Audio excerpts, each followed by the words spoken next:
Hello everyone, my name is Cheryl and welcome to my channel.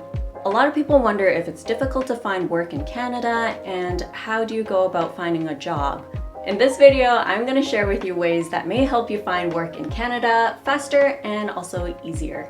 First off, I'm not an expert or a consultant of any kind. Also, I'm assuming that you have your work permits or your visas and all the documentations that will allow you to work in Canada legally. Let's begin.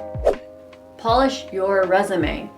Your resume is a summary of your qualifications, your achievements, your work experience, and it helps your future employer to know what type of skills you can bring to the table. There are a lot of free services out there that help you build your resume. For instance, if you're a student in university or even in high school, there are career advisors that are willing to help you build your resume or even do mock interviews to help you practice. You can also head over to the Government of Canada website where it has a variety of resources that help you strengthen your resume or even sign up for career workshops.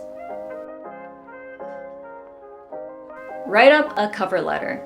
A cover letter is a letter that you send along with your resume when you're applying for a job. It adds additional information about your skills and experiences related to the job that you're applying to. Some companies look at cover letters, some don't, but I still find it beneficial to have one because the letter could be a response to a specific job post or as a referral letter where you mention the name of the employee that is referring you to an open position. It could also be a letter of interest to inquire about potential job opportunities at a company you want to work with. Provide reliable references. References are basically people that you know and who have honest and positive things to say about you. Employers usually prefer professional references. So for example, it could be your team lead or supervisor or a colleague that you've worked with in the past. You could also provide personal references like a friend, a mentor, or even your professor from university. The more professional references, the better, because your future employer wants to talk to people that you've worked with in the past and who are familiar with your work ethic, your time management, problem-solving skills, and etc. Expand your network. Networking means you're making connections with people, you're exchanging information with them, you're exchanging contacts or experiences with people within an industry that you're interested in. I found my first job out of university through networking.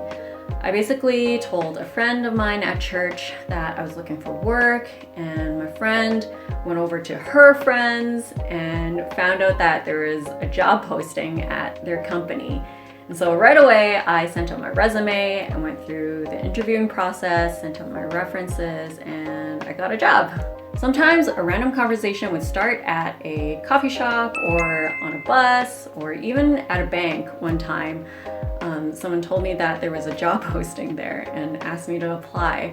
And you know, all these things teach me that I shouldn't underestimate the power of networking. So make good connections, help each other out because things happen when you least expect it to. Hand in your resume in person.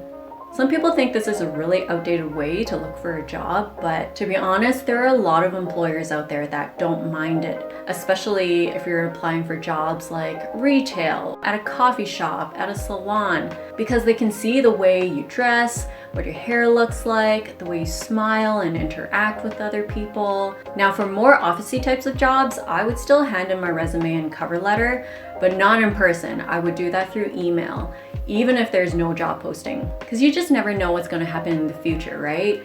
Like right now, they might not need someone with my skills, but maybe 2 or 3 months down the road, they will.